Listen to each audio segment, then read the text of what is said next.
Hi, welcome to my channel. இப்போ நான் பாசிப்பருப்பு வச்சு ஒரு டிஃப்ரெண்ட்டான ஒரு போண்டா, இனிப்பு போண்டா செய்கிறேன். அது சாப்பிட்டா அவ்வளோ ஒரு டேஸ்ட்டாக இருக்கும். கண்டிப்பாக நீங்களும் ட்ரை பண்ணி பாருங்கள். குழந்தைங்க கண்டிப்பாக விரும்பி சாப்பிடுவாங்க, அந்தளவுக்கு ஒரு டேஸ்ட்டு. இங்கே பாசிப்பருப்பை நான் 1 மணி நேரத்துக்கு முன்னாடியே நல்லா தண்ணி ஊற்றி ஊற வச்சு வச்சுட்டேன். இப்போ நல்லா உரித்து நல்லா கழுவி எடுத்துகிட்டு வந்து மிக்ஸி ஜாரில் மாற்றி நல்லா குறப்பாக அரைச்சிக்கோங்க. இந்த அளவுக்கு அரைச்சோன்னா அது கூட வெல்லம் ஆட் பண்ணிக்கோங்க. உங்களுக்கு வேணும்னா சர்க்கரை கூட ஆட் பண்ணிக்கலாம். ஆட் பண்ணிவிட்டு அதையும் நல்லா அடிச்சுட்டு வந்துடுங்க. பாருங்கள், அடிச்சுட்டு வந்து வேறு பவுலில் நான் மாற்றிட்டேன். அது கூட என்ன பண்ணுங்கள், ரவை வந்து நான் 1/4 மணி நேரத்துக்கு முன்னாடியே நான் ஊற வச்சு வச்சுருந்தேன் தண்ணி ஊற்றி. இப்போ அதையும் நம்ம ஆட் பண்ணிப்போம். ரவையும் அது கூட கொஞ்சமாக ஏலக்காய் தூள் ஆட் பண்ணிக்கோங்க. கொஞ்சமாக அரிசி மாவு இருக்குல்லையே, அதையும் ஆட் பண்ணிக்கோங்க.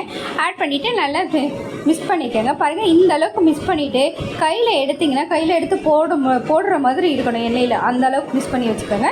இப்போ எண்ணெய் காஞ்சிருச்சு. இப்போ ஒன்று ஒன்றா நம்ம இப்போ எண்ணெயில் போட்டு பொரிச்சு எடுக்க வேண்டியதாக. பாருங்கள், போட்ட உடனே அதனால் மேலே வந்துடும் உப்பியே அழகாக. பாருங்கள், இந்தளவுக்கு நல்லா வந்ததுக்கப்புறம் எடுத்து சர்வ் பண்ண வேண்டியதான். அவ்வளோதான். சாப்பிட அவ்வளோ ஒரு டேஸ்ட்டாக இருக்கும். கண்டிப்பாக ட்ரை பண்ணி பாருங்கள். என் வீடியோ பார்த்தீங்களா, லைக் பண்ணுங்கள், மறக்காம சப்ஸ்கிரைப் பண்ணிக்கோங்க. பாய்.